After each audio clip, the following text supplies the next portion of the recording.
In the Gospel today from Luke, which was written about 100 CE, Jesus is confronted for the first and last time, the only time in Luke, confronted by the Sadducees. The Sadducees disappeared from the scene shortly after the destruction of the temple in 70 CE. The Sadducees were a group of religious folk along with the Pharisees and the Essenes. The Sadducees, as we heard Luke say, did not believe in the resurrection. And they considered only the Pentateuch, the Torah, the 5 books that they considered were written by Moses. They only considered those books as authoritative. Genesis, Exodus, Leviticus, Numbers, and Deuteronomy. They did not consider the other Hebrew scriptures, such as that from the prophets, as authoritative. In Luke, we are in the last week of Jesus' life. He is being watched, and watched closely, by the Pharisees, the Sadducees, and others. Watched for anything that can be used against him. For anything that can be shown to the people as proof that Jesus is not authentic. Before this passage that we heard, Jesus is asked about paying taxes to Rome. And questioned, is it lawful to do so? Without actually answering the question, you remember that story, he didn't really answer the question. But he did successfully shut them up.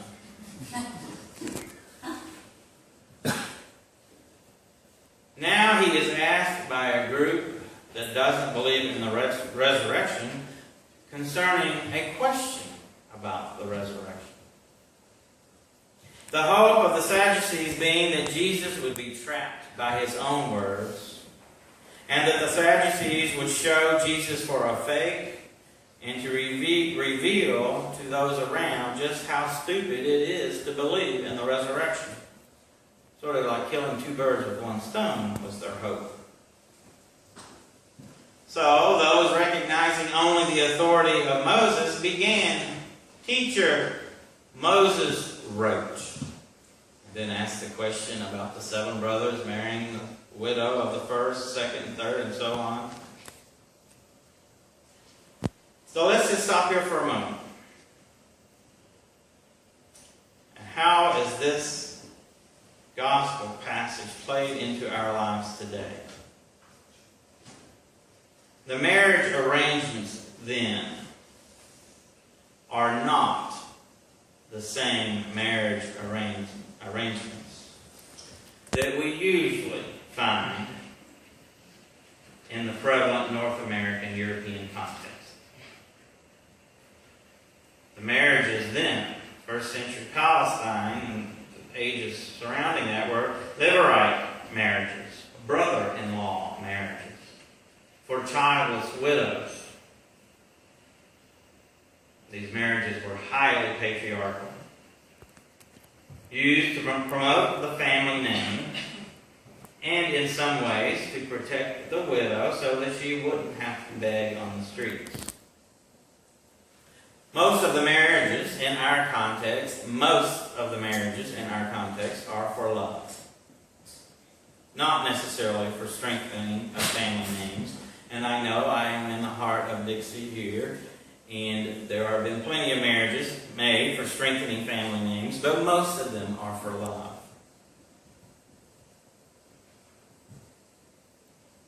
So in that context, the question of what happens in the after this life, the question is put to Jesus.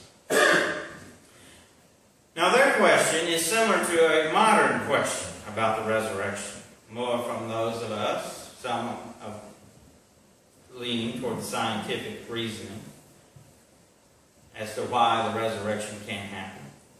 The modern question is this: a person dies,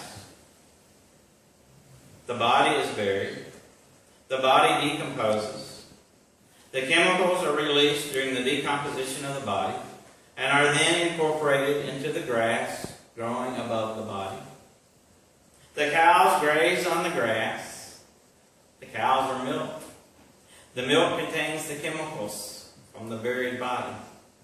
The milk is then consumed by another person. That person dies. How does the resurrection occur in this instance? It's the same type of question that the Sadducees had. Both meant to discredit the resurrection of the body. The resurrection of the body. Do these words sound familiar? We say them in the Apostles' Creed, for those of us, and I know all of you do your morning and evening prayers. I know you do. The Apostles' Creed, I believe in the resurrection of the body. That's one of the lines. Now the Nicene Creed, which we will say shortly, gives us a little bit more wiggle room. It says, we look for the resurrection of the dead. Implying bodily, but I think also may give you a little room for spiritual resurrection. As a former practicing scientist, and still a scientist inside, not only a scientist, a priest as well, the more that is revealed by God through scientific advances, and I do believe that science is a revelation from God. I do believe in evolution as a revelation from God. The more of these revelations, the more I am convinced of the immortality of the soul. Energy can neither be created nor destroyed. All the talk about the universe, I find very intriguing, the different universes all going on at the same time. I mean, I start thinking about that and my mind sort of is boggled by that.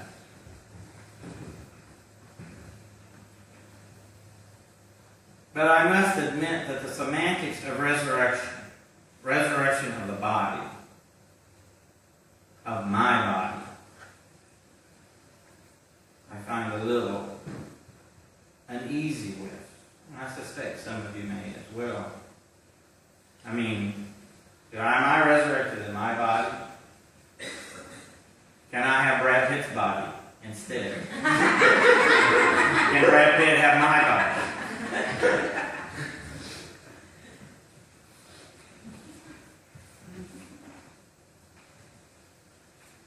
The soul and the body, you may consider the whole person. Is that the resurrection we're talking about? Yes, the creeds challenged me on this. And that's a good thing. And in my theology classes with my Jesuit professor, Dr. Griner, I would always get on the tangent of resurrection of the body. And he would always stand there just smiling at me. The immortality of consciousness with my name on it versus the resurrection of the body with my name on it. Jesus didn't spend a lot of time on the subject. But in answering the Sadducees, Jesus did a very wise thing, and I would expect no less of Jesus. Jesus uses the words of Moses to teach the Sadducees because they only believed in the authority of Moses. Jesus used these words to teach the Sadducees that God is the God of the living. If you remember the burning bush story from Exodus, God from the burning bush tells Moses, I am the God of Abraham, Isaac, and Jacob. He didn't say, I was the God of. I am the God. And Jesus points this out to the Sadducees that they, Abraham, Isaac, and Jacob, are in some sense still alive and thus resurrected. I am convinced of eternal life, life that has changed after death. And Jesus gives us even more good news about this, about the resurrection. In life after death, we will not be subject to the human and earthly bonds of this life. However it is manifested, be it spiritual or physical. No matter how bad our life has been, or how good our life has been, life will not be governed. Life after life will not be governed by human concepts or human precepts. The good news for those who have had a whole life of suffering: you will be free.